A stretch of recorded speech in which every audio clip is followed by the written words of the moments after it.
dalam menjalankan istiqomah ini memang biasanya ada saja godaannya. Karena syaitan itu enggak mau kita istiqomah.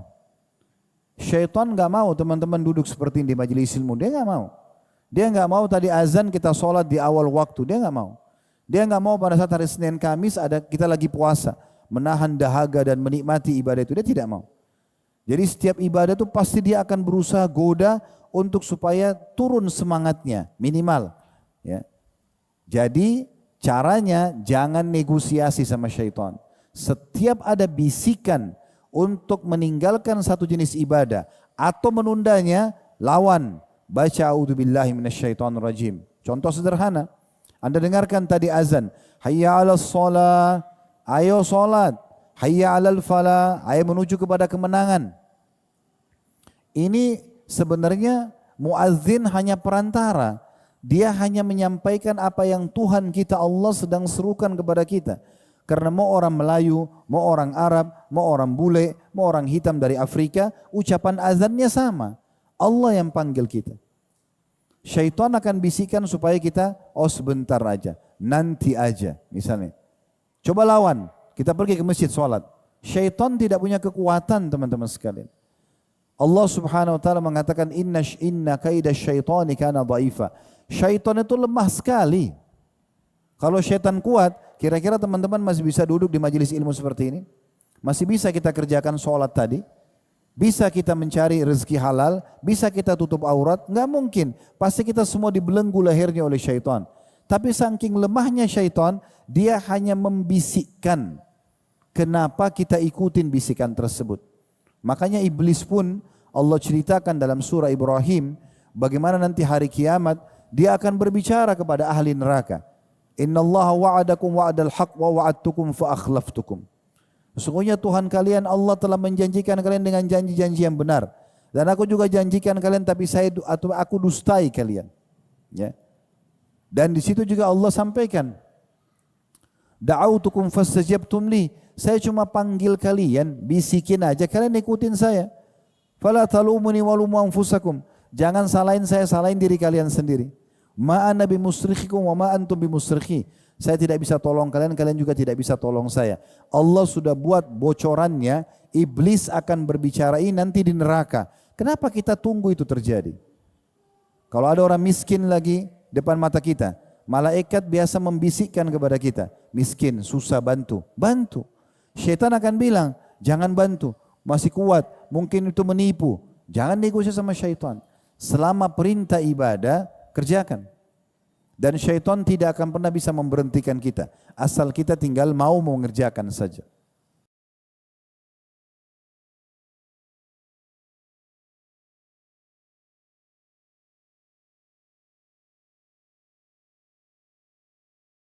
Assalamualaikum warahmatullahi wabarakatuh.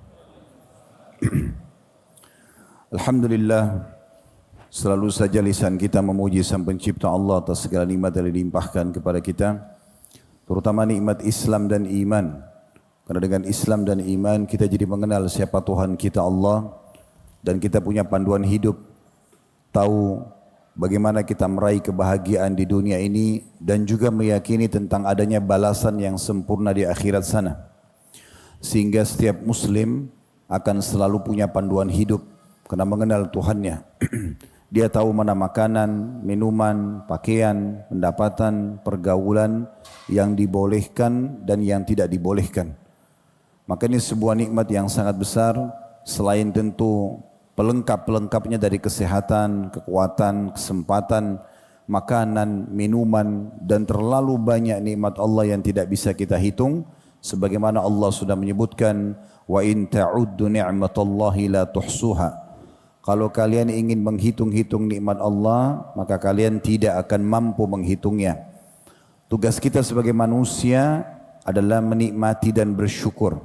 Bagaimana kita mencari nafkah, kemudian kita membeli makanan dan minuman yang halal, pakaian yang halal, biologis yang halal, kemudian setelah itu kita syukuri. Tidak lebih daripada itu.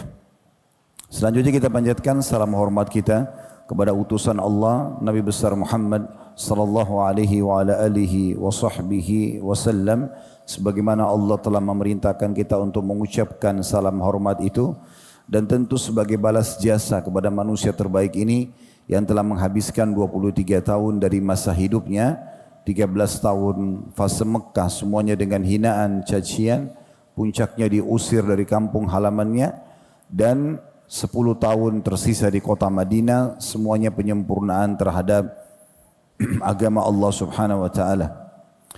Pada kesempatan ini insyaallah sebagaimana judul yang diminta oleh panitia, istiqamah. Kita coba buka dulu tema kita ini dengan kembali menyadari dan merenungi kenapa kita semua ada di muka bumi ini. Sesekali coba teman-teman duduk, kemudian di waktu yang lebih lowong, di tempat yang lebih tenang dan santai, lalu coba berpikir, kira-kira kenapa saya ada di sini? Kenapa saya dilahirkan di muka bumi ini? Setiap hari, mulai dari pagi seperti ini, siang, kemudian sore, malam, rutinitas akan sama. Dan ini sampai kapan? Apakah ini ada akhirnya atau tidak? Pertanyaan ini penting sekali untuk menjadi pondasi daripada kehidupan setiap muslim. Jawabannya sudah sangat jelas Allah sebutkan dalam surah Az-Zariyat, surah nomor 51 ayat 56. Ayat yang paling masyhur yang sering dibahas oleh para ustaz-ustaz kita. Wa ma khalaqtul jinna wal insa illa liya'budun.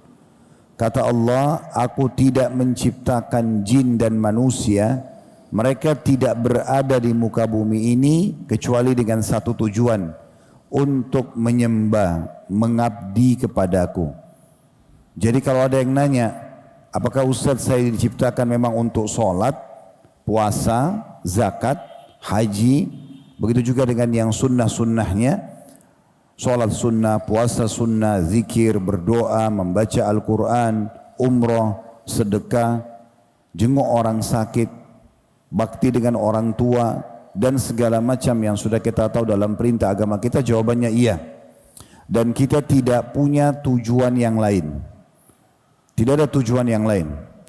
Kalau ada orang hanya membuang-buang waktunya pada hal-hal yang tidak diperintahkan dalam agama, berarti dia keluar dari tujuan dia diciptakan. Oleh karena itu setiap muslim harus tahu pondasi dasar dia.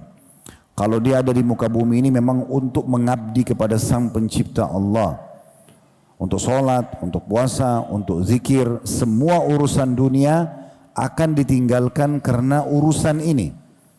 Lagi berniaga, lagi berinteraksi dengan sama manusia, lagi aktivitas apapun urusan dunia, kalau sudah ada kumandan panggilan dari Allah Subhanahu wa taala, maka kita akan meninggalkan semua aktivitas tersebut. Makanya Allah Subhanahu wa taala juga berfirman dalam ayat yang lain, "Makana li mu'minin wala mu'minatin idza qadallahu wa rasuluhu amran an yakuna lahumul khiyaratu min amrihim." Tidak layak orang yang mengaku sebagai mukmin laki-laki dan mukminah perempuan kalau Allah dan Rasulnya sudah menentukan sebuah perkara, maka mereka masih punya pilihan yang lain. Menjadi hamba-hamba Allah yang baik, kalau istilah agama kita laki-laki saleh dan perempuan salehah adalah sebuah kenikmatan yang sangat luar biasa. Karena orang yang saleh dan salehah itu punya hak untuk menikmati apapun yang dihalalkan, dan mereka hanya meninggalkan sebagian kecil yang Allah haramkan sebagai ujian saja. Tubuh kita butuh nutrisi, kita butuh protein dari daging misalnya. Allah Subhanahu wa taala tidak mengharamkan daging buat kita, tapi ada sebagian kecil yang Allah haramkan saja sebagai bentuk ujian. Sering kami sampaikan di pengajian, kalau Allah telah mengharamkan babi buat kita misalnya, padahal daging itu ada protein yang dibutuhkan oleh tubuh, tapi ini sebagai ujian.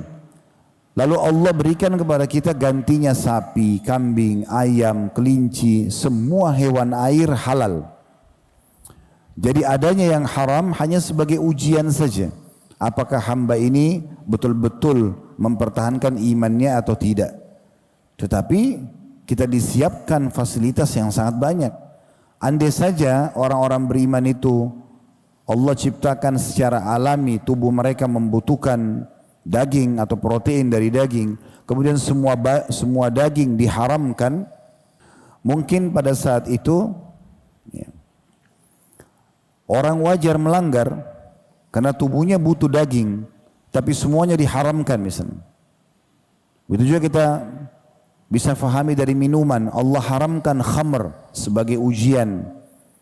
Semua yang memabukkan diharamkan, tapi Allah ganti dengan air putih, Allah ganti dengan sirup, dengan madu, dengan susu, banyak gantinya. Maka orang-orang beriman itu nikmat sekali karena mereka menikmati dunia, bukan tidak menikmati dunia ini. Mereka boleh makan, mereka boleh minum, mereka boleh mengejar prestasi terbaik di dunianya. Setiap muslim dan muslimah boleh mengejar prestasi tertingginya selama 5 huruf halal.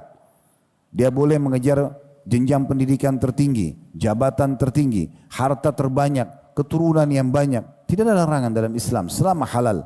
Dan kita tinggal meninggalkan 5 huruf yang lain, yaitu haram.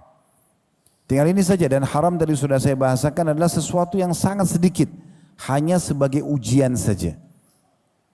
Begitu juga kita butuh untuk populasi manusia, butuh biologis. Setiap laki-laki yang hadir di sini, Allah berikan amanah sperma, kemudian perempuan memiliki sel telur yang nanti kalau bertemu keduanya akan menjadi manusia. Dan manusia harus ada populasinya. Oleh karena itu Allah berikan rasa suka satu sama yang lain. Tapi Allah ajarkan caranya. Cara yang benar menikah. Cara yang salah zina. Dan subhanallah Allah sudah berikan pernikahan itu semuanya penuh dengan kebahagiaan. Semua orang yang baru menyelesaikan akad nikah dia akan merasa bahagia, tentram, dihormati oleh orang-orang. Ya. Kemudian dia melampiaskan biologis dengan cara yang benar. Kalau orang mau zina maka dimulai dengan ketakutan, kekhawatiran. Dan kalau yang nikah hamil, perempuannya misalnya, maka dua-duanya bahagia, keluarganya bahagia, namanya pun harum, anaknya yang lahir jelas statusnya, nasabnya jelas. Kalau zina, kalau hamil, dua-duanya malu, keluarganya malu, anak yang lahir dikenal dengan anak zina, tidak jelas statusnya. Tidak ada warisan bagi anak zina, tidak ada penisbatan nama kepada pemilik sperma. Jadi Islam sudah datang. Bukan tidak boleh pacaran, tapi pacaran setelah menikah. Safar berdua, masuk hotel berdua, menikmati sampai punya anak sekian banyak pun tidak ada larangan. Oleh karena itu, menjadi hamba-hamba Allah yang beriman, yang patuh kepada Allah dan kembali kepada rel yang benar, pondasi awal dia diciptakan untuk mengabdi kepada Allah adalah kebahagiaan. Semua hidupnya tertata dengan rapi. Dia dianjurkan untuk memberikan hak Tuhannya, dianjurkan untuk memberikan hak makhluk. Dua-duanya berimbang. Semua hidupnya terkontrol. Sampai hari ini, saya dapat informasi terakhir dari teman-teman kita di sana di Jepang. Sebagian masyarakat Jepang kalau masuk ke supermarket mencari kalau daging-daging kaleng yang ada label halalnya. Kenapa mereka cari itu? Karena mereka berprinsip bahwasanya kalau ada label halalnya berarti itu lebih sehat. Islam sudah mengajarkan kita untuk itu. Orang-orang non-muslim banyak yang suka dengan apa yang umat Islam jadikan sebagai pegangan hidup mereka.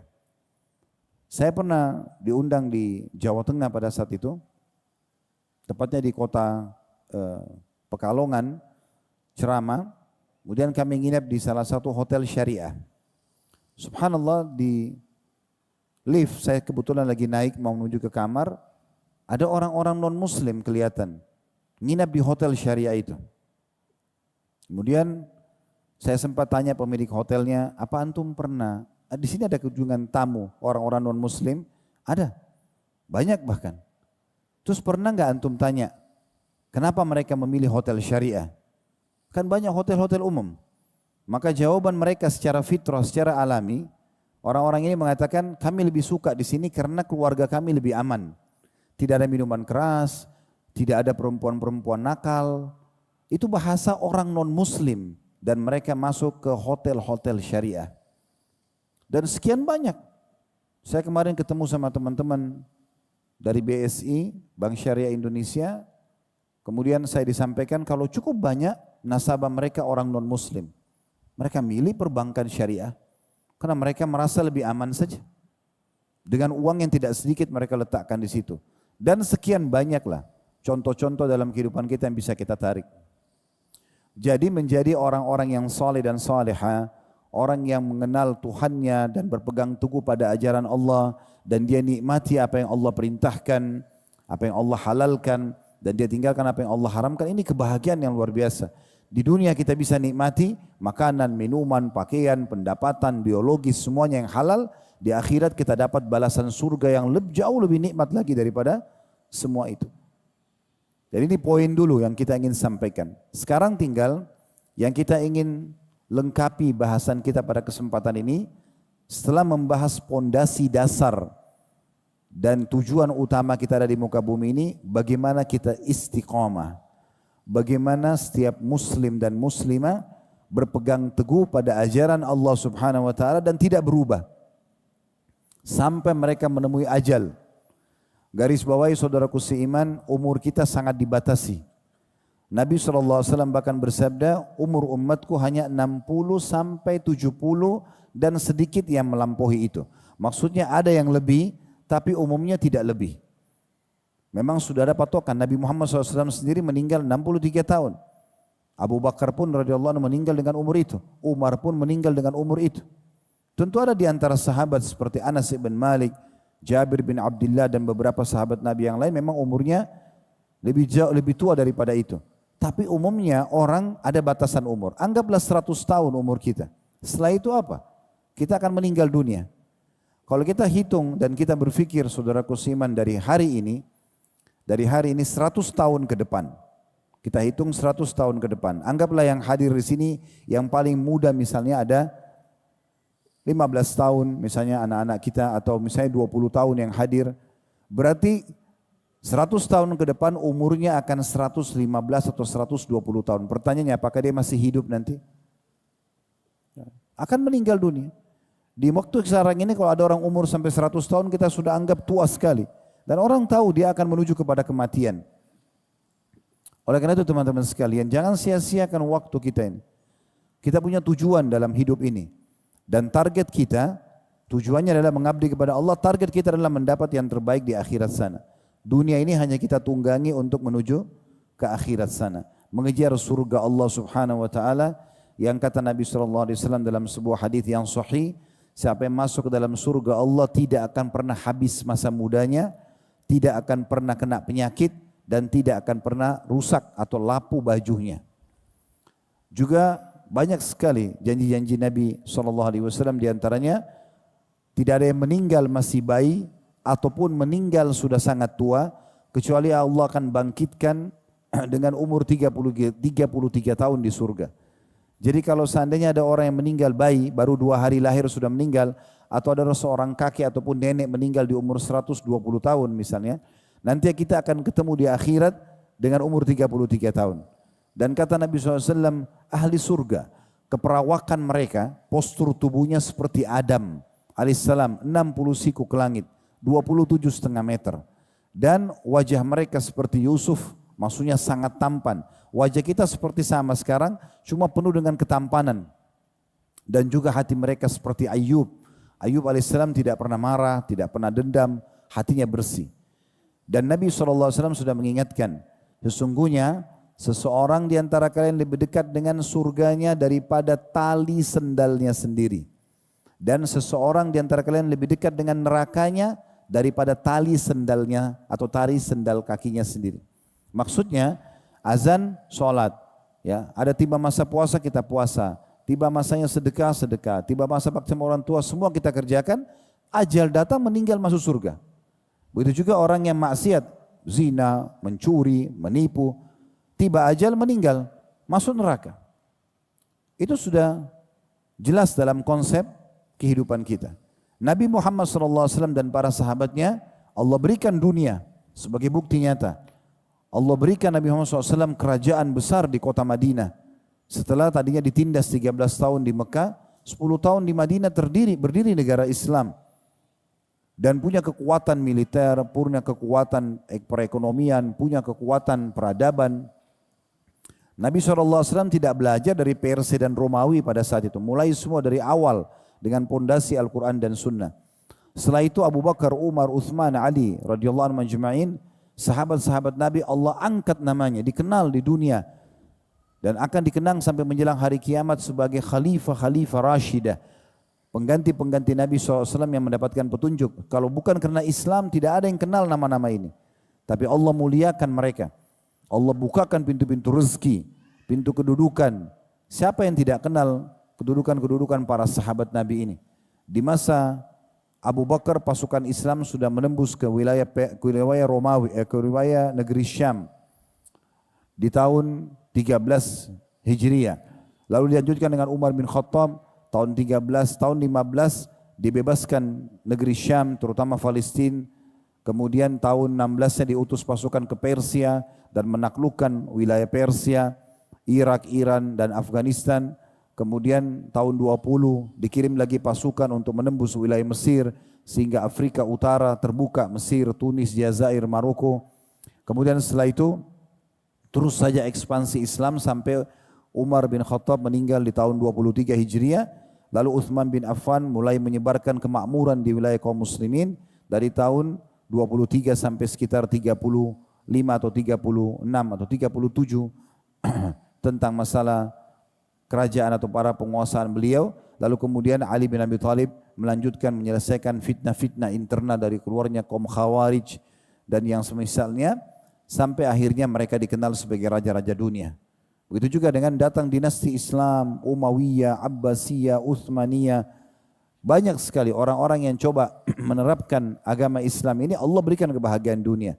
Dan juga tentu di akhirat Allah akan kasih kebahagiaan.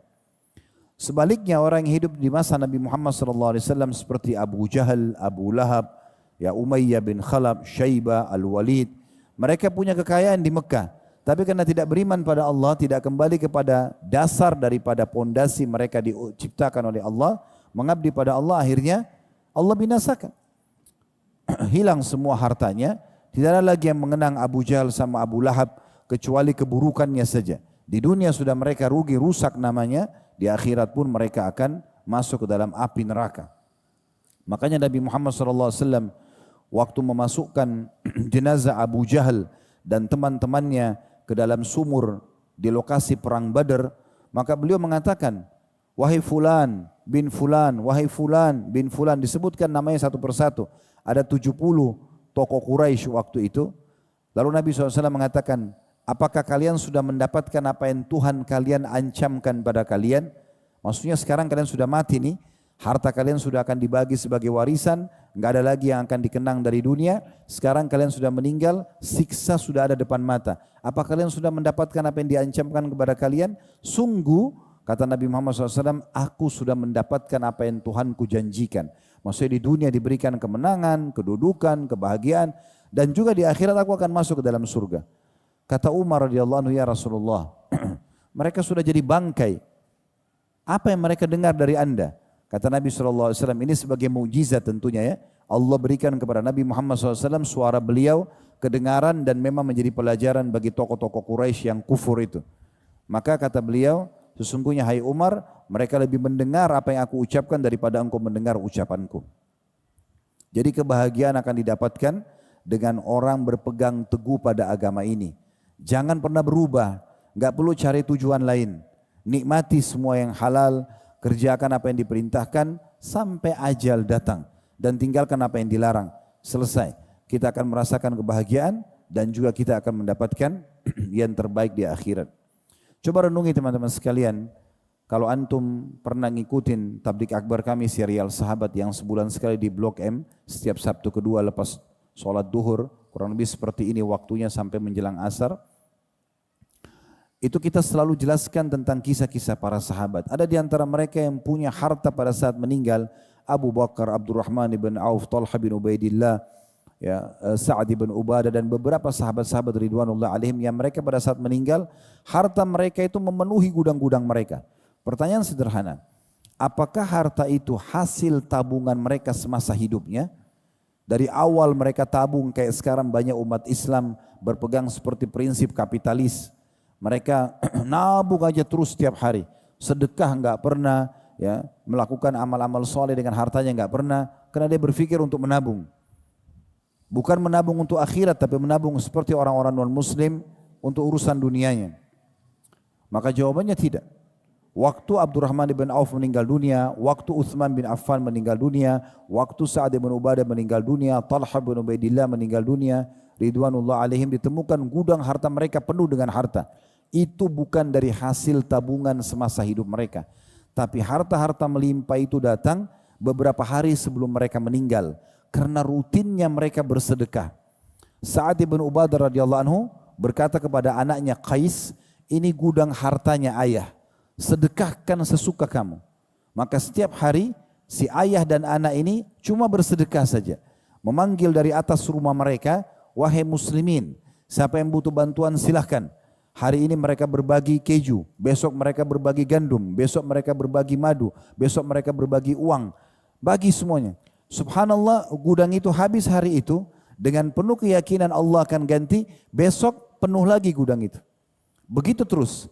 Jadi harta-harta para sahabat pada saat mereka meninggal, saya pernah hitung dalam bentuk rupiah itu bisa sampai puluhan bahkan ratusan miliar rupiah mereka tinggalkan harta. Itu justru dari hasil sedekah mereka yang mereka keluarkan harian. Mereka di dunia sudah nikmati, mereka makan, mereka minum, mereka bisa sedekah sehingga melimpah pahala yang didapatkan di akhirat. Juga meninggalkan untuk ahli waris yang melimpah. Ini kalau kita berjalan di atas konsep Islam yang sebenarnya. Oleh karena itu teman-teman sekalian, berpegang teguh pada agama Allah Subhanahu wa taala ini adalah kebahagiaan, ketentraman jiwa. Tidak ada ketentraman yang bisa didapatkan kecuali dari agama Allah ini. Oleh karena itu berpegang pada tujuan utama kita diciptakan, kemudian kita istiqomah saja. Tinggal bagaimana kita istiqomah. Allah Subhanahu wa taala memerintahkan Nabi-Nya Muhammad sallallahu alaihi wasallam untuk istiqamah, konsisten, menikmati yang halal, meninggalkan yang haram, mengerjakan yang diperintahkan yang wajib dan sunnah, meninggalkan yang dilarang haram dan makruh. Berpegang teguh setiap hari begitu sampai meninggal. Allah katakan dalam surah Hud, surah nomor 11 ayat 112, "Fastaqim kama umirta wa man taba ma'ak." Wahai Muhammad, beristiqamalah kamu sebagaimana telah diperintahkan. Nikmati yang halal, tinggalkan yang haram, kerjakan diperintahkan, tinggalkan yang dilarang, istiqamah konsisten sebagaimana kau diperintahkan, dan ajak orang-orang yang telah taubat masuk Islam, yang mengikuti ajaranmu, supaya bersama-sama engkau istiqamah.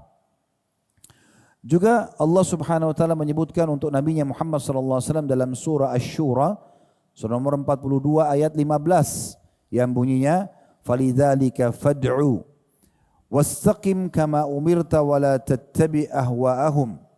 Al-ayah artinya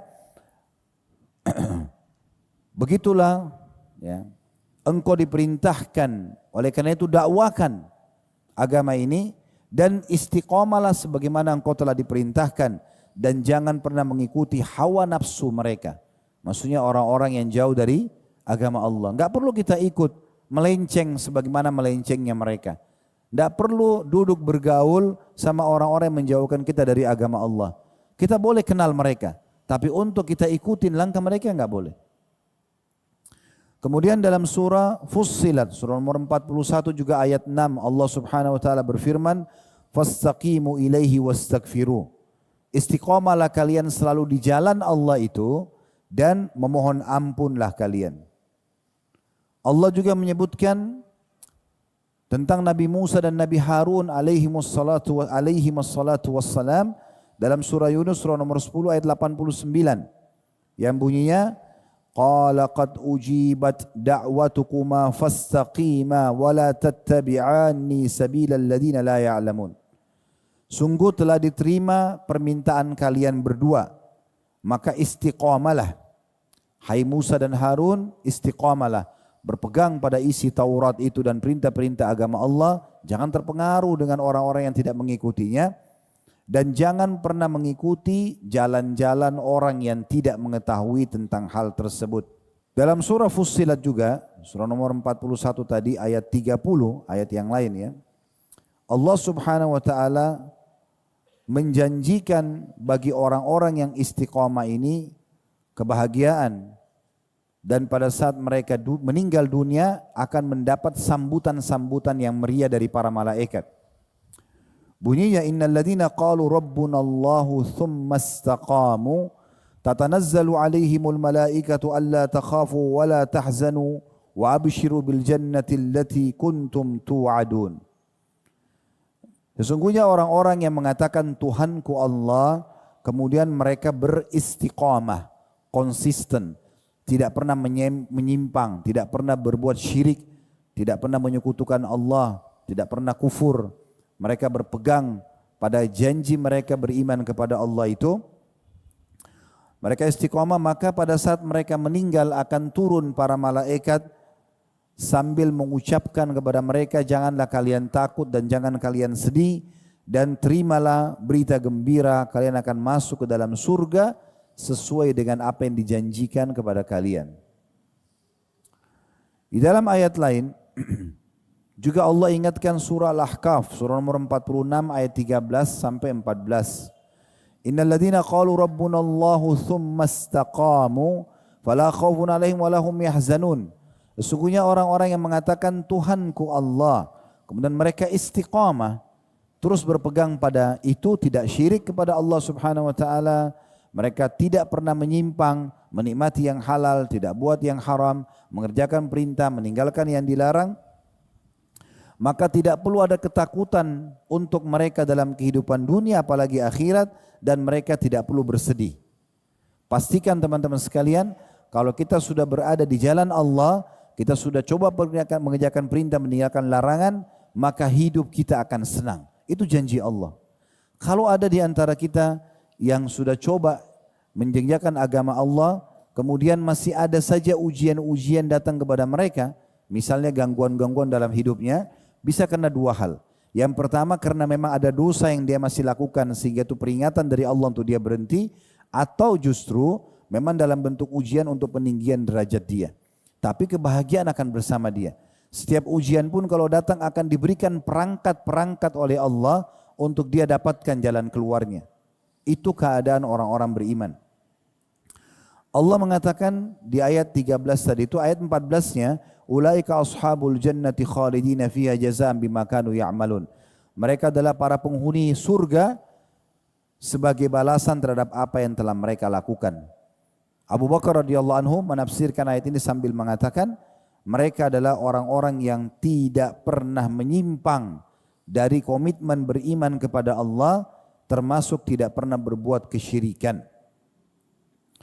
Mujahid berkata, seorang tabi'in yang masyhur rahimahullah, mereka adalah orang-orang yang memeluk Islam, kemudian tidak mempersekutukan Allah hingga mereka berjumpa dengan Allah itu sendiri. Umar bin Khattab juga menafsirkan ayat ini tentang istiqamah. Beliau di atas mimbar sambil khutbah dan membaca innal ladzina qalu rabbunallahu tsumma istaqamu. Sesungguhnya orang-orang yang menyatakan Tuhanku Allah kemudian mereka istiqamah.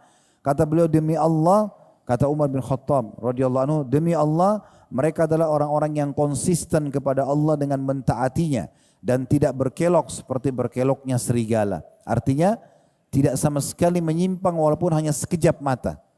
Selama itu haram, dia tidak akan pernah menyentuhnya. Selama itu halal, dia akan nikmati.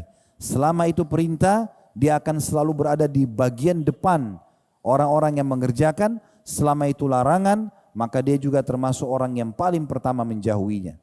Maka itu yang dimaksud dengan orang-orang yang akan dihilangkan dari mereka kesedihan di dunia. Tidak ada rasa takut, mereka, kebutuhan mereka akan dipenuhi. Di akhirat pun mereka akan mendapatkan balasan yang terbaik.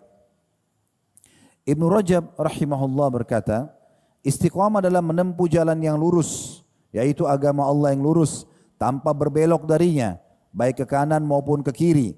Dan itu mencakup pelaksanaan semua ketaatan, wajib ataupun sunnah. Kalau ada di antara kita yang masih memilah-milah, ini wajib, ini sunnah, berarti belum istiqamah ini. Belum istiqamah. Orang yang istiqamah adalah orang yang menjaga yang wajib dan juga menjaga yang sunnah. Jadi setiap muslim dan muslimah punya kewajiban dalam dirinya untuk menanamkan, mengejar semua apa yang Allah perintahkan. Jangan pernah bersembunyi di kata-kata yang Anda ucapkan, kan cuman sunnah. Kenapa tidak puasa Senin Kamis? Kan cuman sunnah. Kenapa tidak sholat duha, sholat malam? Kan cuman sunnah. Kenapa tidak zikir pagi petang, baca Quran, berdoa antara azan dan iqamah? Ya, kan cuman sunnah. Ini keliru. Ini orang yang tidak mau istiqamah di jalan Allah. Sunnah juga perintah agama. Dan amalan-amalan sunnah justru kalau dijaga akan membuat pelakunya menjaga amal wajib secara otomatis. Orang kalau selalu jaga sholat qobliyah, sholat ba'diyah, sholat wajibnya pasti terjaga. Tapi kalau orang cuma fokus ke sholat wajib, sunnahnya tidak, berarti wajibnya saja bisa terbengkalai. Oleh karena itu yang menjaga amal-amal sunnah adalah orang-orang yang betul-betul istiqamah. Dan amal sunnah ini sudah kita tahu banyak hadis menyebutkan, di antara faedahnya adalah dalam hadis yang sahih riwayat Bukhari, dia akan mendatangkan cinta Allah Subhanahu wa taala dan dengan itu Allah akan menjaga hamba tersebut dari segala macam mara bahaya dan memenuhi kebutuhannya. Kata Nabi SAW dalam hadis, Allah Subhanahu wa taala berfirman, la yazalu abdun yataqarrabu ilayya bin nawafil hatta uhibbu. Seorang hamba terus mendekatkan diri kepadaku dengan amal-amalan sunnah sampai aku mencintainya, kata Allah. Fa idza ahbabtuhu, kalau aku sudah mencintainya, kuntu lahu sam'u alladhi yasma'u bihi. Aku akan menjaga pendengarannya yang dia gunakan untuk mendengar. Wa basaru alladhi yabsuru bihi, dan penglihatan dia gunakan untuk melihat. Wa yaduhu alladhi yabtishu bihi, dan tangan yang dia gunakan untuk menjamah. Wa rijul alladhi yamshi alaih, dan kakinya yang dia gunakan untuk melangkah. Dan dalam riwayat lain dikatakan, kalau dia berdoa maka aku akan terima. Kalau dia minta tolong, aku akan tolong. Itu fungsinya besar sekali. Jadi dia akan mendatangkan cinta Allah Subhanahu wa taala. Oleh karena itu jangan dianggap remeh. Kerjakan ya amalan-amalan ini. Lalu bagaimana Ustaz caranya kita agar termotivasi selalu ingin mau menjaga amalan-amalan ini?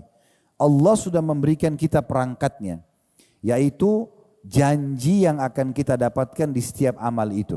Kalau bahasa ceramahnya fadilah. Jadi kalau teman-teman mau rajin sholat tahajud misalnya, sebelum sholat tahajud baca saja. Ketik di Google tentang keutamaan sholat tahajud. Ketik di YouTube tentang keutamaan sholat tahajud. Akan banyak artikel, akan banyak potongan-potongan ceramah yang memotivasi kita ya untuk menjaga sholat tahajud tersebut. Oh ternyata sholat tahajud itu saya akan diterima doanya. Oh ternyata dosa saya akan diampuni. Oh ternyata dia termasuk amalan sunnah yang paling afdal setelah sholat wajib. Itu sholat tahajud misalnya. Dan di Ramadan kita sudah dilatih terbiasa sholat tarawih misalnya.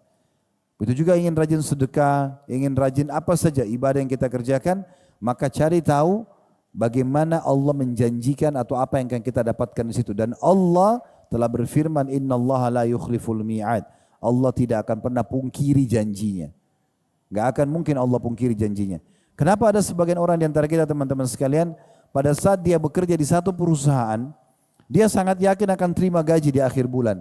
Hanya karena pimpinannya orang yang jujur atau pemilik perusahaan orang yang jujur?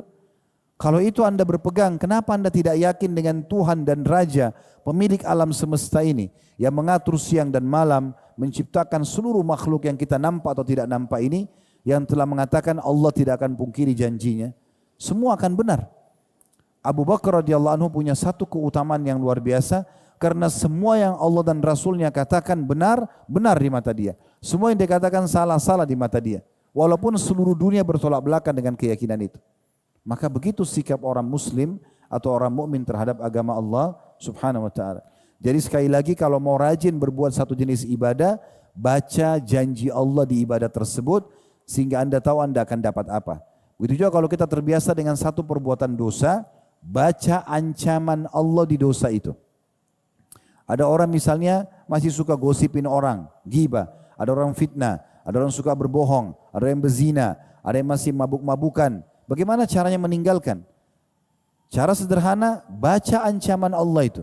Karena wahyu itu, Al-Quran dan Sunnah akan berbicara dengan hati manusia. Oh ternyata saya kalau berzina kena ini, oh kalau saya mabuk jadi hukum seperti ini misalnya. Itu kan berat sekali. Orang kalau berzina sementara dia masih bujang atau gadis, maka hukumannya berarti dia siap untuk dicambuk 100 kali cambukan dan juga diasingkan setahun.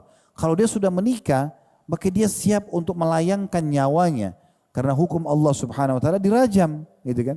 Artinya dihukum mati. Kalau kita tahu oh ternyata ada hukuman ini ya, kita jadi takut. Kita tidak mau mengulanginya. Oh ternyata orang kalau mencuri walaupun itu hanya ukuran 3 dirham, kecil sekali gitu ya. Kemudian dipotong tangannya dalam hukum Islam, berarti berat sekali. Hilang tangan gitu. Maka orang tahu ada ancamannya. Oleh karena itu kita jadi tinggalkan dan seterusnya. Selanjutnya teman-teman sekalian, dalam menjalankan istiqomah ini memang biasanya ada saja godaannya. Karena syaitan itu enggak mau kita istiqomah. Syaitan enggak mau teman-teman duduk seperti ini di majelis ilmu, dia enggak mau. Dia enggak mau tadi azan kita sholat di awal waktu, dia enggak mau. Dia enggak mau pada saat hari Senin Kamis ada kita lagi puasa, menahan dahaga dan menikmati ibadah itu, dia tidak mau. Jadi setiap ibadah itu pasti dia akan berusaha goda untuk supaya turun semangatnya minimal. Ya. Jadi caranya jangan negosiasi sama syaitan. Setiap ada bisikan untuk meninggalkan satu jenis ibadah atau menundanya, lawan. Baca a'udzubillahi minasyaitonirrajim. Contoh sederhana, Anda dengarkan tadi azan, hayya 'alas shalah, ayo salat. Hayya 'alal falah, ayo menuju kepada kemenangan. Ini sebenarnya muazzin hanya perantara. Dia hanya menyampaikan apa yang Tuhan kita Allah sedang serukan kepada kita. Karena mau orang Melayu, mau orang Arab, mau orang bule, mau orang hitam dari Afrika, ucapan azannya sama. Allah yang panggil kita. Syaitan akan bisikan supaya kita, oh sebentar aja, nanti aja misalnya. Coba lawan, kita pergi ke masjid sholat. Syaitan tidak punya kekuatan teman-teman sekalian. Allah Subhanahu wa taala mengatakan inna kaida syaitani kana dhaifa. Syaitan itu lemah sekali.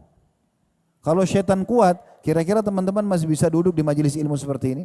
Masih bisa kita kerjakan sholat tadi?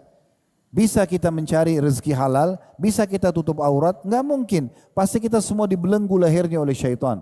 Tapi saking lemahnya syaitan, dia hanya membisikkan. Kenapa kita ikutin bisikan tersebut? Makanya iblis pun Allah ceritakan dalam surah Ibrahim, bagaimana nanti hari kiamat dia akan berbicara kepada ahli neraka. Innallaha wa'adakum wa'adal haq wa wa'adtukum fa akhlaftukum. Sesungguhnya Tuhan kalian Allah telah menjanjikan kalian dengan janji-janji yang benar. Dan aku juga janjikan kalian tapi aku dustai kalian. Ya. Dan di situ juga Allah sampaikan, da'autukum fastajabtum li. Saya cuma panggil kalian, bisikin aja, kalian ikutin saya. Fala talumuni walumu anfusakum. Jangan salahin saya, salahin diri kalian sendiri. Ma ana bimusrikhikum wa ma antum bimusrikhi. Saya tidak bisa tolong kalian, kalian juga tidak bisa tolong saya. Allah sudah buat bocorannya, iblis akan berbicara ini nanti di neraka. Kenapa kita tunggu itu terjadi? Kalau ada orang miskin lagi depan mata kita, malaikat biasa membisikkan kepada kita, miskin, susah, bantu. Bantu. Syaitan akan bilang, jangan bantu, masih kuat, mungkin itu menipu. Jangan negosiasi sama syaitan. Selama perintah ibadah, kerjakan. Dan syaitan tidak akan pernah bisa memberhentikan kita. Asal kita tinggal mau mengerjakan saja. Nabi SAW mengingatkan kita dalam sebuah hadis riwayat Imam Ahmad, inna di kulli abidin syirwatun, wa li kulli syirwatin fatrah, fa imma ila sunnati wa imma ila bid'ah. Faman kanat fitratuhu ila sunnah faqad ihtada, wa man kanat fitratu ila ghairi dhalika faqad halak. Sesungguhnya ada memang masa-masa di mana godaan itu datang. Semangat bisa kendor karena syaitan berusaha negosiasi. Udah tidur aja, kamu masih ngantuk di malam hari. Padahal sebenarnya kita bisa saja bangun uduk sholat malam gitu kan. Tapi dia bisikin begitu. Udahlah nggak usah bantu orang itu, dia masih mampu. Udahlah nanti aja majelis ilmunya, nggak usah duduk dan segala macam. Maka kata Nabi SAW memang ada saatnya itu. Ya. Dan di masa-masa jenuh itu, ketahuilah hanya dalam waktu tertentu saja. Artinya, di saat ada godaan datang, kalau kita tepis, kita akan aman sebenarnya. Yang jadi masalah kalau kita ikutin bisikan-bisikan itu, sehingga kita jadi kendor gitu. Lalu kata Nabi SAW, siapa yang di masa lagi turun itu, lagi ada godaan-godaan syaitan, kemudian dia berpegang pada sunnah, tetap dia berpegang pada perintah agama, dan bukan kepada pelanggaran-pelanggaran agama ataupun perbuatan-perbuatan yang melawan sunnah, bertolak belakang dengan sunnah atau bid'ah biasa dikatakan, maka sesungguhnya dia telah mendapatkan hidayah. Dan siapa yang justru masa-masa turunnya itu godaannya syaitan datang, dia ikutin, maka dia telah binasa. Maka dia telah binasa. Saya ingin berbagi poin begini. Teman-teman, saya yakin Masya Allah mau duduk di majelis ilmu seperti ini pasti ada pemicu awalnya. Pemicu awal itu mungkin antum pernah dengar dulu ceramah tentang surga kah, tentang neraka kah. Ada pasti satu potongan ceramah atau nasihat yang buat kita awal sekali hijrah. Benar gak?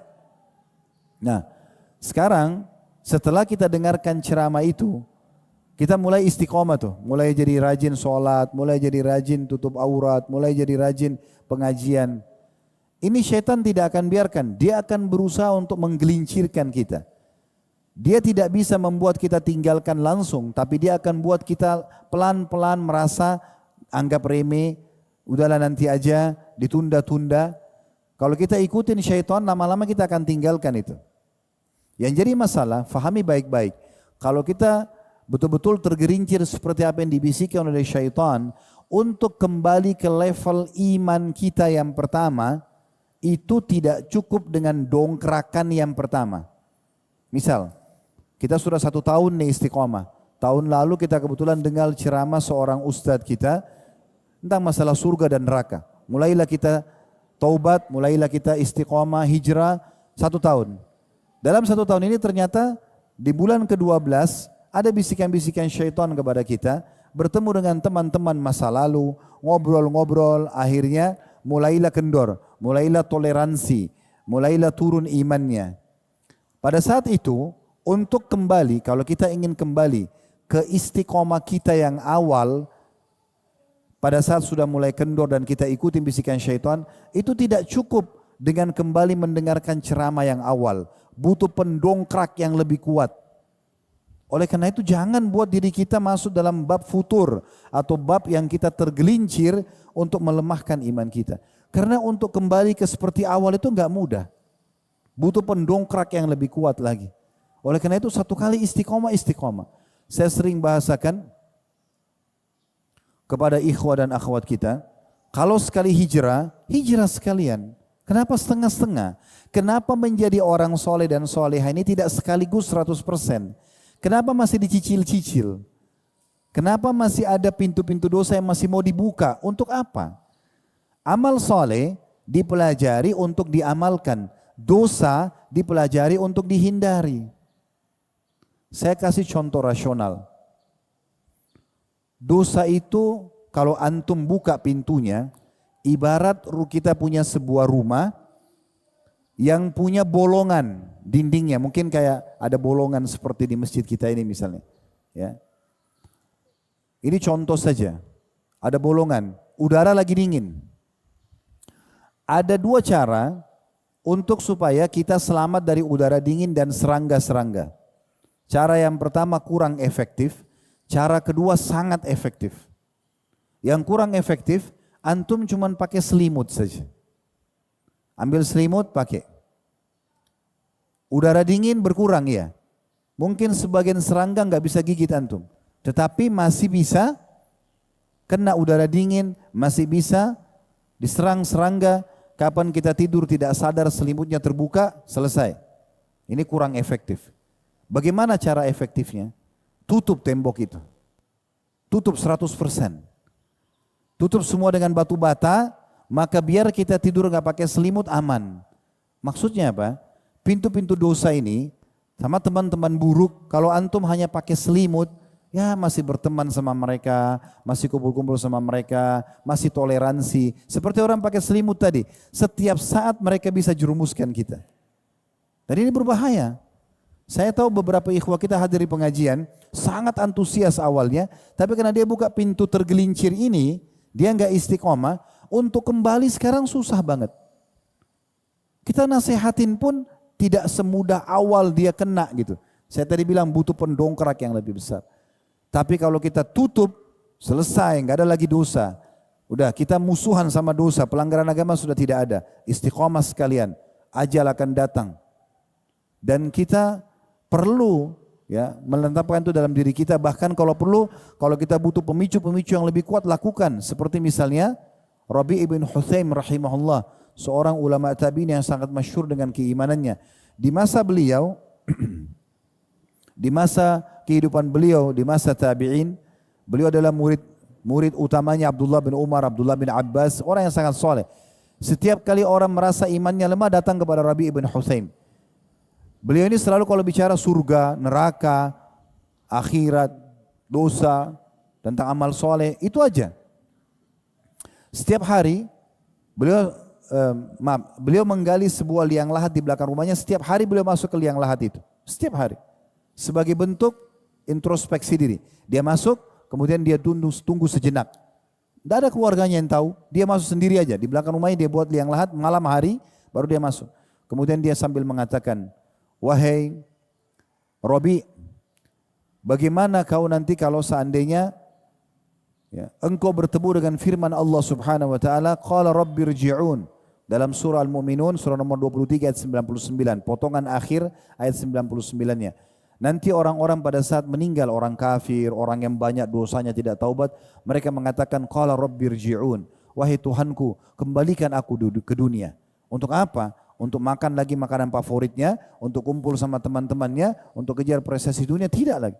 Ayat 100-nya Allah mengatakan, la'alli amalu salihan fima tarakt. Semoga saja aku bisa mengerjakan amal soleh yang dulu pernah aku tinggalkan. Sambil dia mengatakan, wahai Rabi', beramallah sebelum datang masa penyesalan itu. Gara-gara itu beliau tidak pernah tinggalkan hal-hal yang buruk. Nanti akan kita sebutkan kiat-kiat untuk istiqamah ya. Tapi ini gambaran umumnya dulu.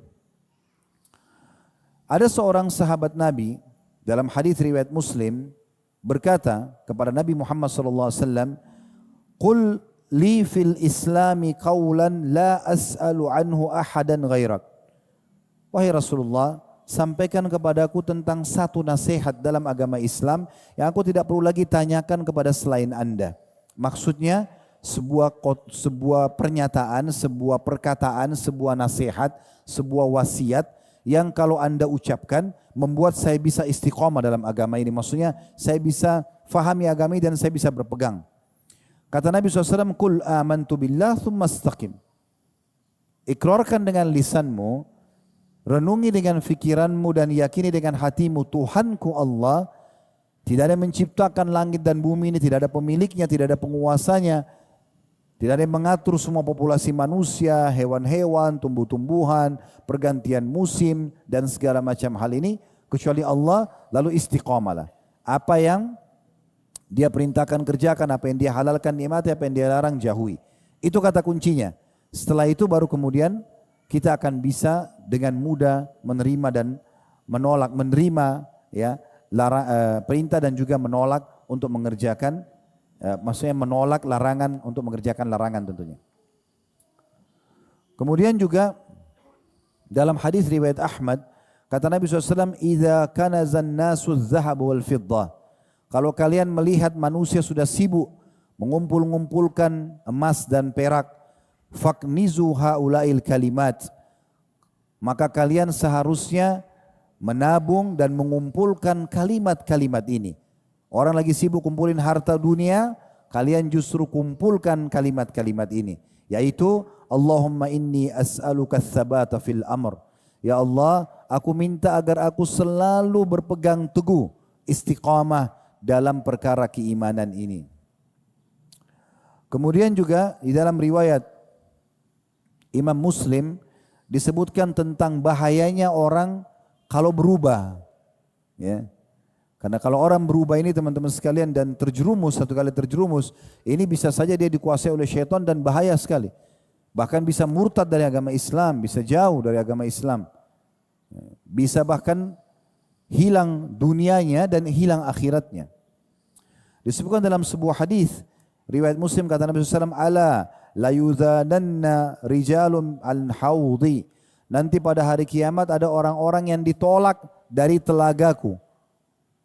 Kama yudhanu al-ba'irud dhal, sebagaimana ya dipilahkan dipisahkan unta yang hilang.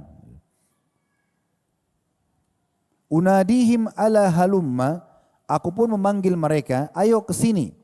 Fayuqal innahum qad baddalu ba'daka fa'aqulu suhkan suhkan. Pada saat Nabi SAW panggil mereka, ayo ke sini minum di telagaku, karena Nabi SAW tahunya mereka adalah orang Islam. Maka kata para malaikat, sesungguhnya mereka telah mengubah agamamu setelah engkau meninggal. Kata Nabi SAW, sungguh jauh, pergilah kalau gitu. Ingat teman-teman sekalian, kalau Allah Subhanahu wa taala dan Rasulullah sallallahu alaihi wasallam cemburu dengan orang-orang Islam yang lebih memilih iblis daripada Allah dan Rasulnya. Dalam sebuah riwayat disebutkan ada seseorang laki-laki menemui istrinya selingkuh, wa naudzubillah, dengan laki-laki lain. Kemudian dia tidak tahu harus buat apa, dia melapor kepada Nabi sallallahu alaihi wasallam. Pada saat Nabi SAW dengar tentang penyampaian tersebut, maka beliau mengatakan, pada saat Nabi SAW sampai kepada Nabi SAW, ada seorang sahabat Sa'ad bin Ubadah radhiyallahu anhu atau Sa'ad bin Mu'adz salah satunya, tiba-tiba menghenuskan pedangnya sambil mengatakan, ya Rasulullah, kalau terjadi pada saya akan hukum mati aja. Maksudnya orang kalau sudah berumah tangga lalu berzina, dirajam, dihukum mati saja. Kalau terjadi pada istri saya tidak akan toleransi gitu. Maka Nabi SAW mengatakan, atarauna giratu Sa'ad, apakah kalian lihat cemburunya Sa'ad terhadap agama Allah? Allah sudah kasih nikah, kenapa harus zina? Maka ana agyaru min Sa'ad, kata Nabi SAW, aku lebih cemburu daripada Sa'ad. Maksudnya Nabi SAW cemburu kepada kita. Masa saya sudah bilang, sholatlah, puasalah, nikahlah, ya, sedekahlah, zikirlah, hadirlah majelis ilmu dan seterusnya, ujungnya surga loh ini. Iblis bilang jangan, lebih pilih iblis. Kata Nabi SAW, saya cemburu. Kenapa lebih pilih iblis? Wallahu aghyaru minni wa min Sa'ad. Dan ketahuilah Allah lebih cemburu lagi daripada aku dan Sa'ad. Kenapa Allah sudah kasih kita panduan hidup, Allah sudah kasih kita semua yang halal, masih pilih yang haram, masih pilih iblis. Di muka bumi ini cuma ada dua jalan, satu jalan benar, satu jalan salah. Tidak ada jalan yang ketiga, cuma dua saja. Tentukan dari sekarang. Jalan yang benar, jalannya Allah Subhanahu wa taala. Yang selama ini kita sembah dan kita yakini dengan kalimat la ilaha illallah. Masjid ini pun dibangun, Anda pun hadir di majelis ilmu seperti ini. Tadi Anda sholat justru karena beriman kepada Allah Subhanahu wa taala. Juru bicara Allah adalah para nabi-nabi. Penyambung lidahnya para nabi-nabi, para ulama dan dai. Kita kalau ke majelis mereka, bertemu dengan mereka, bergaul dengan mereka, akan dipandu ke jalan Allah dan ujungnya surga. Ini jalan yang benar. Jalan yang salah, jalan yang kedua. Dan tidak ada jalan yang ketiga sekali lagi, cuma dua jalan. Ini jalan sesat, jalannya iblis. Jalannya iblis yang akan membawa ke neraka. Juru bicaranya ahli maksiat. Siapapun pelaku dosa kalau Anda berteman, berarti menuju ke jalan iblis, ujungnya neraka. Dan juga yang kedua adalah dukun, peramal, penyamun, penyihir. Siapa yang bergaul sama mereka akan dibawa ke dalam neraka. Tidak ada jalan yang ketiga, cuma dua, tentukan dari sekarang. Dan sekali istiqomah, sekali jadi orang yang soleh dan soleha, sekali hijrah menjadi orang sekaligus yang baik. Kita akan tutup teman-teman sekalian dengan kiat-kiat kita agar bisa istiqomah. Ya. Yang pertama, tadi yang sudah saya singgung, jangan pernah ikuti bisikan syaitan. Jangan pernah negosiasi sama syaitan. Dari mana saya bisa tahu Ustaz? Semua bisikan yang terlintas di kuping kita, di hati kita untuk maksiat kepada Allah atau untuk lalai dari amal soleh, syaitan. Jangan diikuti. Perhatikan riwayatnya. Kata Nabi SAW, kalau seorang hamba terbangun di tengah malam, terbangun dari tidurnya, maka pendampingnya dari malaikat akan mengatakan, sholatlah. Jadi kalau kita bangun tengah malam, mungkin Anda biasa rasakan, tiba-tiba ada pikiran sholat tahajud. Itu dari malaikat. Dan pendampingnya dari syaitan, dari korinnya akan mengatakan, tidurlah, malam masih panjang. Jadi selalu ada bisikan baik, ada bisikan buruk. Bisikan baik dari malaikat untuk mengerjakan perintah. Tadi Anda dengarkan azan, ada bisikan di hati kita, sholat. Maka itu berarti dari malaikat, tinggal kita ikutin saja. Kalau ada yang mengatakan nanti aja sholatnya, tunda aja, masih lama iqamah, syaitan, jangan negosiasi. Ini kiat yang pertama. Jangan negosiasi sama syaitan. Semua bisikan untuk menjauhkan diri kita dari agama Allah, untuk melakukan dosa, syaitan. Tolak. Syaitan tidak akan menjelma jadi makhluk besar, lalu cekik kita harus berzina, harus bohong. Enggak. Dia lemah. Kita tinggal bilang, a'udzubillahi minasyaitonir rajim. Ya, aku berlindung kepada Allah dari syaitan yang rajim. Rajim itu maksudnya dipana dengan panah api dari para malaikat. Di bahasa Indonesia diterjemahkan terkutuk. Ya, sebenarnya rajim itu dirajam, dilempar dengan panah-panah api dari potongan-potongan bintang yang Allah sebutkan dalam surah Al-Mulk, wa ja'alnaha rujuman lisyayatin. Dan kami jadikan bintang-bintang sebagai rujum untuk syaitan-syaitan, sebagai alat untuk memanah syaitan-syaitan tersebut. Jadi setiap kali datang bisikannya tolak saja, ya, tidak boleh diikuti. Yang kedua, agar kita bisa istiqomah, tolak semua bisikan-bisikan buruk yang datang dari jiwa kita sendiri.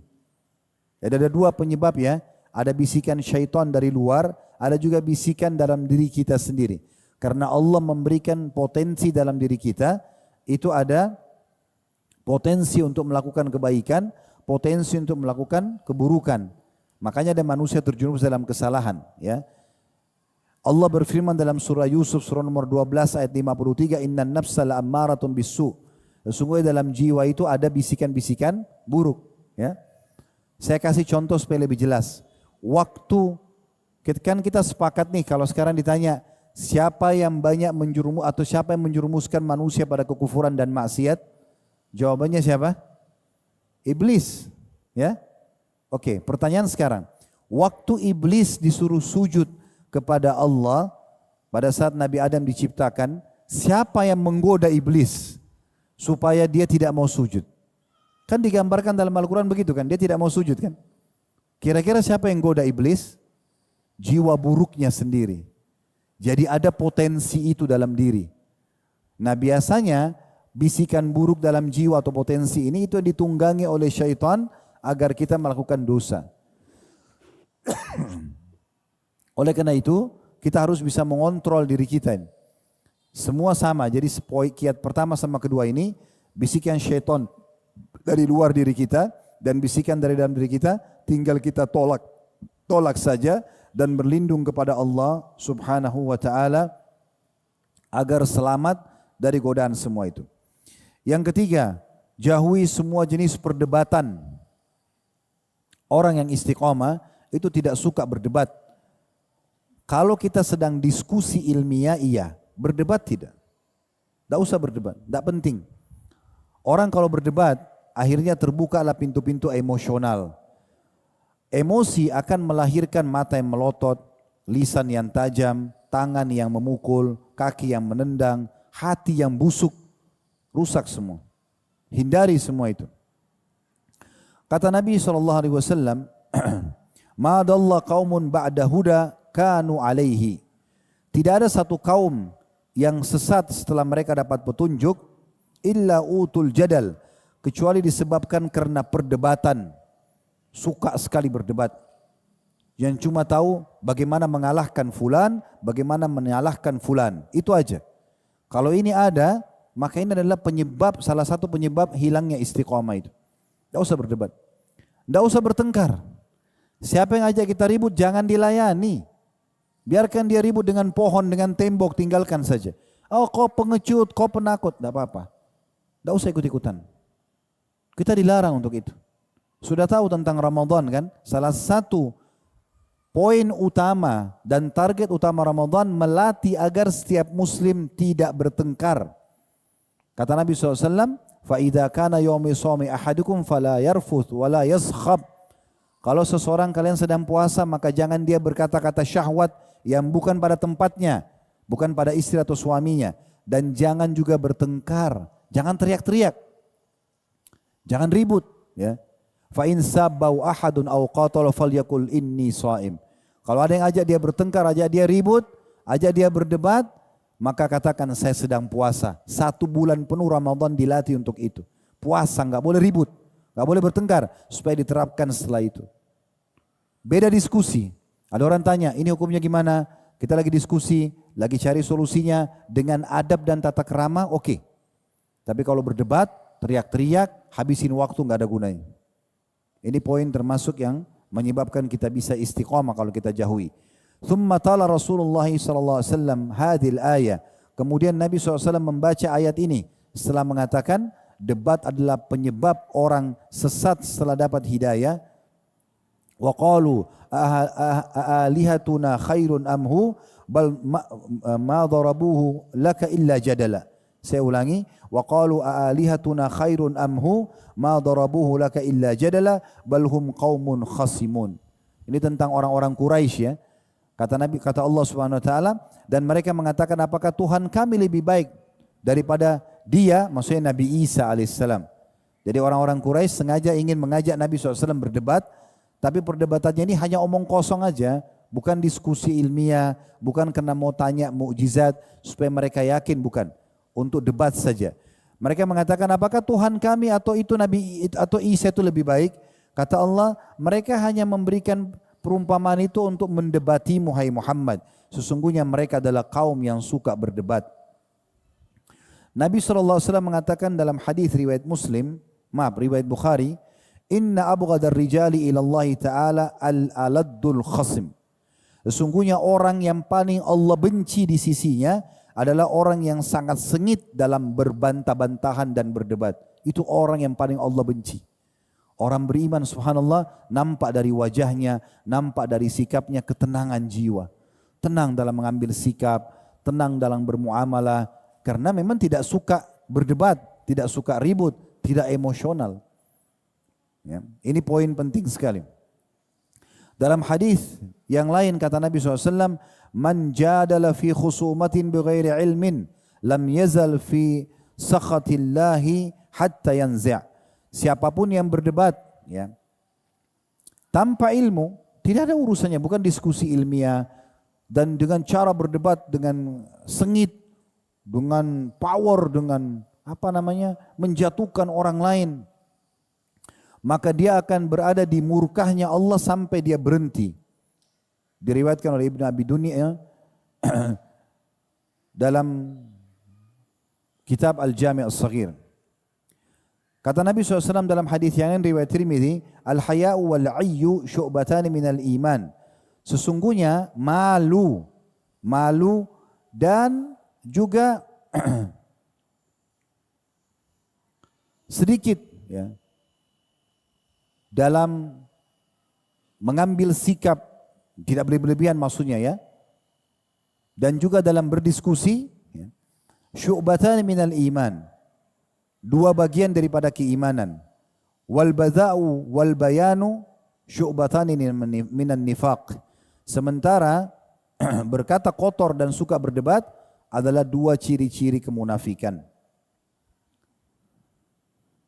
Selanjutnya yang keempat, kiat agar kita bisa istiqamah selain meninggalkan perdebatan, jangan pernah menunda amal saleh.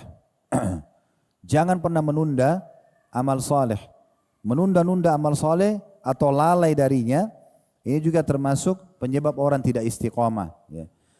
Terutama di saat kita sedang sehat, sedang banyak waktu lowong. Kata Nabi SAW dalam hadis Bukhari, ni'matani magbunun kathirun fihima, ni'matani magbunun bihima kathirun minan nas, as-sihhatu wal farag. 2 nikmat yang paling banyak dilalaikan oleh manusia, kesehatan dan waktu lowong.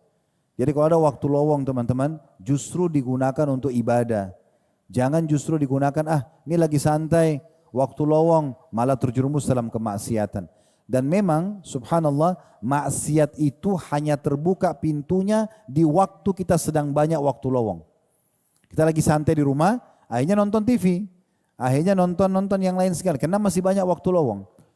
Makanya waktu lowongnya itu Nabi SAW perintahkan kita untuk gunakan dalam ketaatan. Dari ketaatan kepada ketaatan yang lain. Jangan justru waktu lowong digunakan pada hal-hal yang tidak bermanfaat. Dan kata Nabi SAW, Badiru bil amali sab'an, segera beramal saleh, jangan lalai sebelum datang 7 hal. Yang pertama, hal tantadiruna illa faqran mansiya. Apakah kalian menunggu datangnya miskin yang membuat lupa? Jadi tunda-tunda amal soleh kenapa? Tunggu nanti miskin yang membuat lupa, yang betul-betul hanya karena laparnya cari sesuap makanan sampai tidak bisa lagi sholat. Lupa dengan sholat. Tunggu itu baru mau beramal soleh. Auginan mutghiyah, atau tunggu kekayaan yang membuat sombong. Sudah kaya raya, akhirnya lupa. Seperti kasus Qarun di masa Nabi Musa alaihissalam. Waktu miskin rajin ibadah. Begitu dikasih kekayaan lupa semuanya. Bahkan berusaha untuk koordinasi dia ya sama Fir'aun untuk membunuh Nabi Musa alaihissalam. Ya. Yang ketiga, Umar dan mufsida, atau kalian tunggu sakit yang membuat kalian susah untuk beraktivitas.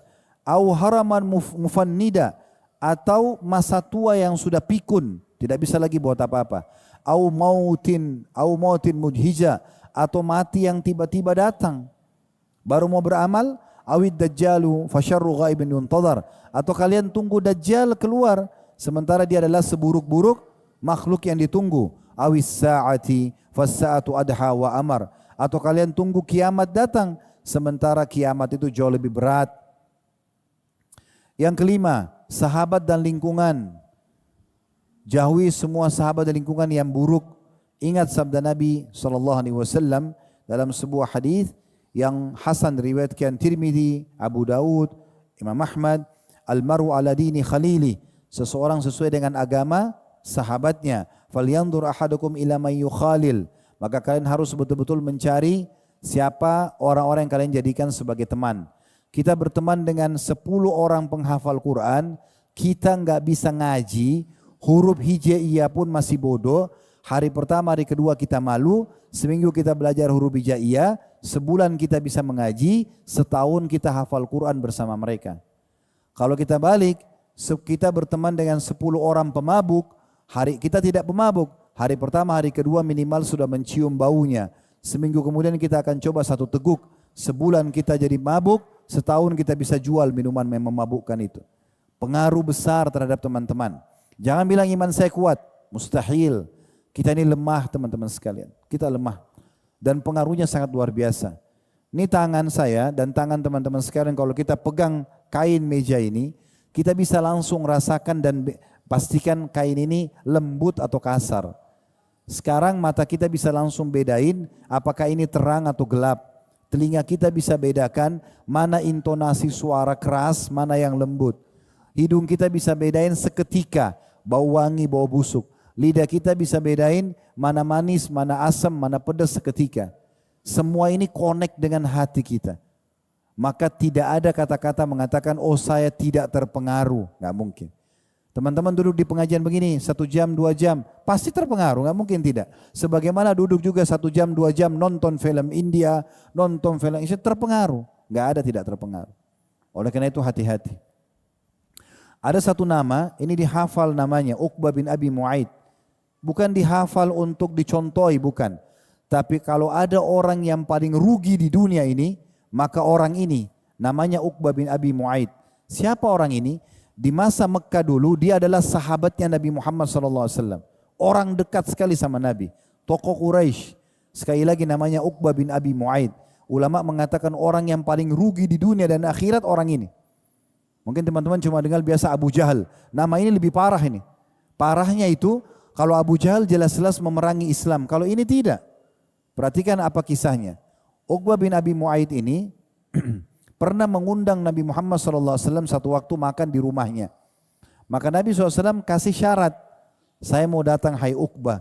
Tapi dengan syarat ya, kamu masuk Islam. Kamu syahadat. Maka Uqbah bilang, baiklah. Kalau cuma itu syaratnya nggak apa-apa, datang ke rumah saya. Akhirnya Uqbah masuk Islam. Syahadat dia. Nabi SAW makan. Tersebar satu Mekah waktu itu. Kalau tokoh Quraisy Uqbah bin Abi Mu'aid masuk Islam. Apa yang terjadi teman-teman sekalian? Dia punya sahabat lain namanya Umayyah bin Khalaf. Kalau belum tahu, Umayyah bin Khalaf ini majikannya Bilal. Yang siksa Bilal, taruh batu di dadanya. Nah ini tokoh Quraisy juga. Ya dihitung seperti rajanya Mekah pada saat itu. Dia selevel dengan Abu Jahal ini. Umayyah bin Khalaf bilang kepada Uqbah bin Abi Mu'aid, Saya dengar kau sudah masuk ke agamanya Muhammad, meninggalkan agama nenek moyang kita. Dia bilang, saya hanya terpaksa karena Muhammad mau datang ke rumah saya makan kalau saya masuk Islam. Apa kata Umayyah bin Khalaf? Kalau begitu, kau harus tinggalkan agamanya. Kalau tidak, putus persahabatan kita.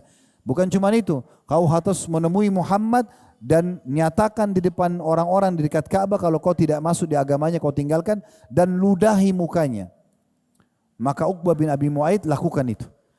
Demi untuk mempertahankan persahabatannya sama Umayyah bin Khalaf, maka dia pun mendatangi Nabi SAW depan Ka'bah. Semua orang-orang dengar dia mengatakan, hai Muhammad, saya menyatakan keluar dari agamamu, dan diludahi muka Nabi SAW. Pada saat itu langsung Jibril alaihissalam membawa firman Allah Subhanahu wa taala yang semua orang bisa baca ini dalam surah Al-Furqan surah nomor 25 ayat 27 sampai 29. Jadi orang ini masih hidup, sudah Allah cap pasti masuk neraka. Coba bayangkan tuh bahayanya. Masih hidup sudah pasti masuk neraka. Kata Allah, wa yauma ya'addu adh-dhalimu ala yadihi yaqulu ya laitani ittakhadtu ma'ar rasuli sabila. Nanti akan ada orang zalim, Uqbah bin Abi Mu'aid. Pada hari kiamat nanti dia akan menggigit tangannya sambil mengatakan, coba seandainya dulu aku tetap bersahabat dengan Rasul dan mengikuti jalannya. Kan dia sudah masuk Islam lalu dia murtad. Ya wailata laitani lam attakhid fulanan khalila. Aduhai celakanya, coba seandainya aku tidak jadikan Umayyah bin Khalaf sebagai sahabatku.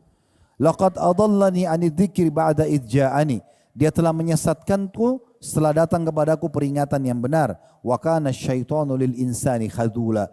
Dan ketahuilah bahwasanya syaitan itu adalah penipu yang ulung bagi manusia. Yang keenam, dan ini yang terakhir, kiat agar bisa istiqomah adalah selalu berdoa kepada Allah Subhanahu wa taala agar kita diistiqomahkan dalam agama ini. Jangan pernah merasa teman-teman kuat, mampu, sudahlah enggak butuh doa, enggak boleh. Nabi Muhammad SAW adalah orang yang paling istiqomah, tapi beliau terus berdoa kepada Allah Subhanahu wa taala. Di antara doa yang paling sering Nabi Muhammad SAW sebutkan dalam riwayat Imam Muslim, Allahumma musarrifal qulub sarrif qulubana ala ta'atik. Allahumma ya musarrifal qulub sarrif qulubana ala ta'atik. Wahai zat yang membolak-balikan hati, arahkanlah hati kami kepada ketaatan kepadamu. Begitu juga dalam riwayat Bukhari, bagaimana Nabi SAW berkata kepada Mu'adz bin Jabal radhiyallahu anhu, pada saat beliau lagi boncengan dengan Nabi SAW di atas satu keledai, maka Nabi SAW mengatakan, wahai Mu'adz, inni uhibbuk, wahai Mu'adz, aku sangat mencintaimu. Oleh karena itu aku wasiatkan, jangan kau tinggalkan dubur kullus salat, setiap habis salat engkau ucapkan Allahumma a'inni ala dzikrika wa syukrika wa husni ibadatik. Ya Allah, tolonglah aku. Allahumma a'inni ala dzikrika, agar selalu berzikir, wa syukrika, dan bersyukur, wa husni ibadatik, dan memperindah ibadah untukmu. Juga dalam surah Al-Imran disebutkan surah nomor 3 ayat 8, salah satu doa yang dianjurkan baca adalah Rabbana la tuzigh qulubana ba'da idh hadaitana wa hab lana min ladunka rahmah innaka antal wahhab. Wahai Tuhan kami, janganlah Engkau condongkan hati kami kepada kesesatan setelah Engkau berikan petunjuk kepada kami, dan karuniakanlah kepada kami rahmat dari sisimu, sesungguhnya Engkau zat yang maha pemberi. Nabi SAW juga membaca doa riwayat Tirmidzi, Allahumma alhimni rushdi, ya Allah ilhamkanlah kebenaran kepadaku, wa'idhni min syarri nafsi, dan selamatkan aku dari keburukan diriku. Dan cukup banyak tentunya doa-doa. Kalau teman-teman belum hafal ini bisa juga menyampaikan dalam bahasa Indonesia misalnya. Dalam bahasa kita minta, ya Allah istiqomahkanlah hambamu ini di atas agamamu. Ya. Dan tentu dijaga kiat-kiat tadi ya, supaya jangan mengikuti bisikan syaitan, jangan kita mengikuti bisikan diri kita sendiri. Ya. Kemudian tinggalkan perdebatan-perdebatan, jauhi kelalaian-kelalaian. Ya. Kemudian juga jangan sampai kita memiliki komunitas yang buruk. Dan juga jangan lupa berdoa kepada Allah Subhanahu wa taala. Allahu a'lam. Kalau ada benar dari Allah, kalau ada salah dari saya mohon dimaafkan. Subhanakallahumma bihamdika, asyhadu an la ilaha illa anta astaghfiruka wa atubu ilaik. Wassalamualaikum warahmatullahi wabarakatuh.